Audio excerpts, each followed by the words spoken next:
9-р сарын 1 буюу хичээлийн шинэ жил болоход хэдхэн өдөр үлдээд байгаа. За энэ үеэр хичээлийн хэрэглэлийн бэлтгэл хамгийн эрчимтэй байх ёстой гэж иргэдийн худалдаа авалт муугааг арчилсан намынхан онцолж байна.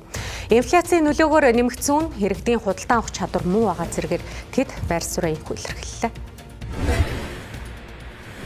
Иргэдийн зүгээс тавьж байгаа хамгийн гол асуулт бөгөөд ганцхан зүйл нь үнийн өсөлт гэдэг зүйлийг ярьж байна. Одоо та бүхэн бүгдээрээ ингээд дараа нь сурвалжлаад үзэх хэрэгтэй. Энэ бол ингээд хичээл сургууль ойртсон иргэд хүүхдүүд хичээлийнхаа бэлтгэлийг базаадаг хамгийн ачаалттай цаг үе гэхэд энд нөхцөл байдал ямар байна, худалдаа авалт ямар байна гэдэг та бүхэн сурвалжлаад үзэх хэрэгтэй. За иргэдийн хувьд бол энэ үнийн өсөлт гэдэг зүйл дээр төр засаг бол бодлого гаргаж чадахгүй байна. Хамгаалж чадахгүй байна гэдэг зүйлийг хамгийн их ярьж байна. Энэ бол тоогоор баталж байгаа.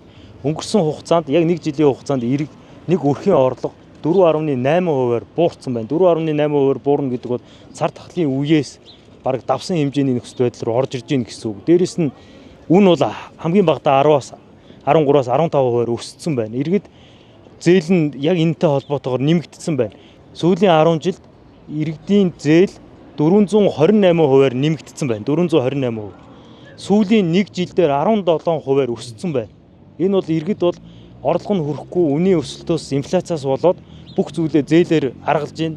Дээрээс нь зарлага танж эхэлж байна гэсэн үг. Нэг бол нэг сүртэй хүчтэй нэг ирэл хийсэн сүр данзан хідэн дарга нар, нэг эсвэл нэг алиа марсан байдлаар асуудал ханддаг нэг хідэн дарга нартай боллоо. Ард түмний амьдрал өнөөдөр хичээлийн шинэ жилийн 9 сарын 1-нд өнөөдөр төхөж байна.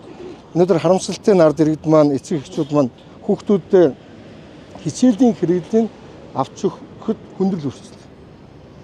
Нэг хүүхдийн хичээлийн хэрэглийг бэлтгэхэд хамгийн багадаа 500 мянган төгрөгийн зардал гарч ирэх шиг байна. Одоо 2-3 хүүхэдтэй гэх юм бол 1.5 сая төгрөгийн нэг гэр бүлээс нэг эцэгхээс гарах ийм шаардлага гарч байна.